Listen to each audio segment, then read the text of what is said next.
आज ही Doubtnut app download करें। Doubtnut पर होगा अब आपके सभी मैथ्स, केमिस्ट्री, फिजिक्स और बायोलॉजी डाउट्स का सफाया। बस अपने क्वेश्चन की फोटो खींचो, उसे क्रॉप करो और तुरंत वीडियो सोल्यूशन पाओ। Download now. हमसे यहाँ पर पूछा गया है कि ग्रेसिलेरिया और जेलिडियम, ये दोनों इनमें से किसका एक इम्पॉर्टेंट सोर्स है। तो ये दोनों एल्गी के ही नाम हमें दिए हुए हैं और हमें मालूम है कि एल्गी को हम फर्दर कई ग्रुप्स में, कई क्लासेस में डिवाइड करते हैं। तो इसमें से सबसे पहला ग्रुप हमारे पास हो जाता है क्लोरोफाइसी। क्लोरोफाइसी को हम कॉमनली ग्रीन एल्गी के नाम से भी जानते हैं। दूसरा है हमारे पास एल्गी का ग्रुप जिसको हम कहते हैं फियोफाइसी, इन्हीं को ब्राउन एल्गी भी बोला जाता है। और फाइनली जो थर्ड क्लास है एल्गी की हमारे पास, वो हो जाती है रोडोफाइसी, जिनको कॉमनली हम रेड एल्गी बोलते हैं। तो वैसे तो एल्गी की इकोनॉमिक इंपॉर्टेंस काफ़ी होती है, क्योंकि अगर मेन पॉइंट्स पे फोकस करें तो कई एल्गी की ऐसी वैरायटी होती है जो कि एडिबल होती है, उनको as a food source use किया जाता है। फिर कई वेराइटीज़ ऐसी भी होती हैं जो न्यूट्रिएंट्स में बहुत ही रिच होती हैं, तो फूड सप्लीमेंट्स में स्पेस ट्रैवलर्स तक इनको यूज़ करते हुए पाए गए हैं। और इसके बाद थर्ड चीज़ कि एल्गी में कई बार हमें हाइड्रोकोलॉइड्स मिलते हैं। हाइड्रोकोलॉइड्स किसके लिए हम टर्म यूज़ कर रहे हैं? हाइड्रोकोलॉइड्स हम बोलते हैं वाटर होल्डिंग सब्सटेंसेस को, यानी ऐसे कुछ पॉलीसैकेराइड्स कई बार हमें एल्गी से मिलते हैं या आइसोलेट होते हैं जिनकी वाटर होल्डिंग कैपेसिटी या वाटर रिटेंशन बहुत ही ज़्यादा हाई होती है।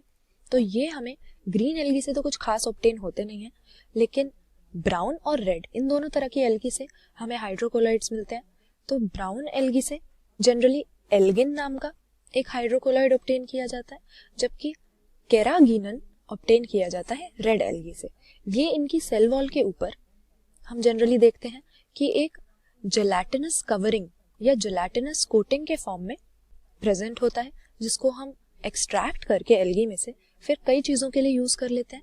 तो यहाँ पर ग्रेसिलेरिया और जेलिडियम जो है ये दोनों रेड एल्गी में ही आ जाते हैं। तो वैसे तो इनको कैरागिन जेली यील्ड करनी चाहिए, लेकिन इन दोनों का जो सबसे इम्पॉर्टेंट कॉमर्शियल प्रोडक्ट हो जाता है, सबसे ज़्यादा इकोनॉमिकल इम्पॉर्टेंस जो इनकी है, वो अगार नाम के एक पॉलीमर की वजह से है। तो सबसे इम्पॉर्टेंट कॉमर्शियल प्रोडक्ट इनसे मिलने वाला अगार हो गया।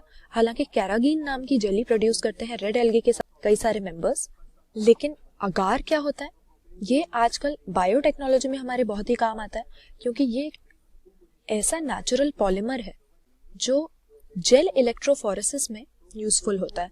यानी हम जब डीएनए के फ्रेगमेंट्स कर देते हैं रिस्ट्रिक्शन एंजाइम से इनको काटकर, तो फ्रेगमेंट्स को एक सीविंग इफेक्ट के थ्रू जब हम इस अगार में से पास करते हैं तो इनको हम साइज के अकॉर्डिंग एक दूसरे से सेपरेट कर सकते हैं। तो इसी प्रोसेस को जेल इलेक्ट्रोफोरेसिस कहते हैं। और दूसरी चीज, कई सारे फूड प्रोडक्ट्स में ये हमारे काम आता है। जेलीज, आइसक्रीम्स, इस तरह की फूड इंडस्ट्री में इसका यूज होता है एक जेलिंग एजेंट की तरह, थिकनिंग एजेंट की तरह और कई बार स्टेबलाइजर की तरह।